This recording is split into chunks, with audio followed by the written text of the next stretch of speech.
तारीख की 2 अप्रैल 2011, जगह मुंबई का वानखेड़े स्टेडियम। पूरे भारत में उस दिन शाम को सड़कें सूनी थी, दुकानें बंद थी और करोड़ों लोगों की नजरें सिर्फ एक छोटी सी डब्बे पे यानी कि टीवी पे टिकी हुई थी। यहाँ पे खेल एक सिर्फ क्रिकेट का नहीं था, बल्कि उस साख का था जो 28 सालों से दांव पे लगी थी।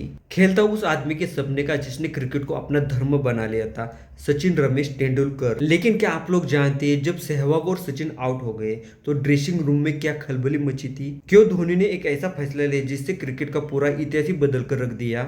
चलिए आज साल 2011 की उन पुरानी यादों को ताजा करते हैं, उस रात के उन पन्नों को पलटते हैं जो वैसे भी जरूर भूलने लायक नहीं थे और आने वाली पीढ़ी को एक माइलस्टोन की तरह दिशा दर्शक बनती रहेगी। उन दिनों फाइनल तक का सफर किसी भी टीम के लिए आसान नहीं था और सेमीफाइनल में पाकिस्तान को हराने के बाद में वैसे भी टीम इंडिया नेशनल हीरो बन चुकी थी। फिर भी फाइनल का दबाव एक अलग ही माहौल बना जाता है। श्रीलंका की टीम मानो जैसे वर्ल्ड क्लास के धुरंधरों की आर्मी थी। संगकारा, जयवर्धने, मुरलीधरन और मलिंगा ये वो नाम थे जो वर्ल्ड के किसी भी देश के बैटिंग ऑर्डर की ध्वजा उड़ा सकते थे। टॉस के वक्त एक अजीबोगरीब वाक्य हुआ। स्टेडियम में शोर इतना था कि मैच रेफरी ने दोबारा टॉस करवाया, मानो कुदरत भी इनके नसीबों से खेल रही थी। श्रीलंका ने बल्लेबाजी चुनी और महिला जयवर्धने ने पारी की शुरुआत में ही बड़ा शतक जड़ दिया, जिसने स्टेडियम में भारतीयों के उबलते हुए उत्साह पे पानी फेरने का जरूर काम किया। 274 रनों का लक्ष्य, वो भी फाइनल में। इतिहास गवाह था कि इसके पहले भी इतना बड़ा पहाड़ चढ़ना मुश्किल नहीं, नामुमकिन था। लसित मलिंगा वो नाम जिसे सुनते ही उस समय के बल्लेबाज थर-थर कांपते थे। दूसरी गेंद और वीरेंद्र सहवाग शून्य पे और पूरा स्टेडियम सन्न रह गया।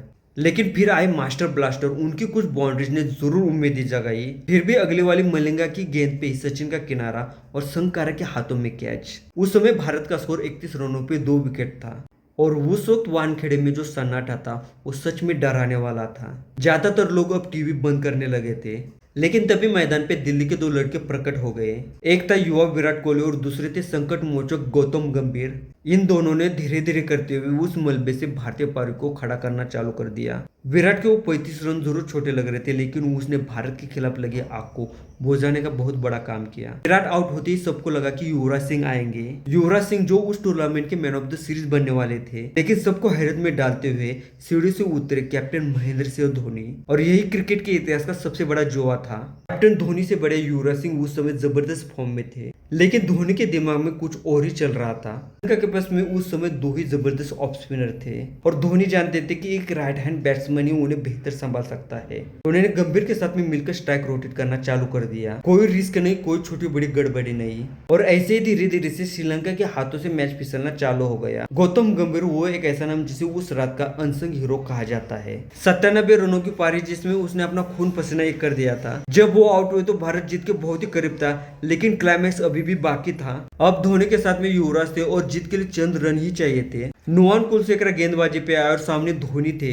धोनी ने बल्ला उठाया और जो गूंज उठी वो आज भी मेरे कानों में गूंज रही है। क्रैक गेंद हवा में थी और धोनी की नजरें गेंद पर थी और रवि शास्त्री के शब्द मानो जैसे अमर हो गए। वो रात कतई सोने के लिए नहीं थी। लोग सड़कों पे थे, नाच रहे थे, गले मिल रहे थे, रो रहे थे। सचिन तेंदुलकर को कंधे पे उठाकर पूरे स्टेडियम का चक्कर लगाया गया। विराट ने तभी एक बात कही थी जो आज भी सच है। सचिन ने 21 सालों तक देश का बोझ उठाया है, अब वक्त है कि हम उन्हें कंधों पे उठाए। आज 15 साल भी जब भी हम उस वीडियो को देखते तो शरीर के रोंगटे खड़े हो जाते हैं। वो सिर्फ एक ट्रॉफी नहीं थी, करोड़ों भारतीयों का गौरव था। भारत ने उसके बाद कई सारे मैच खेले और जीते भी, लेकिन जो रूह 2011 में थी वो शायद ही वापस कभी दिखे। क्या आप भी उस रात जगे थे? क्या आपने भी वो चौके छक्के देखे?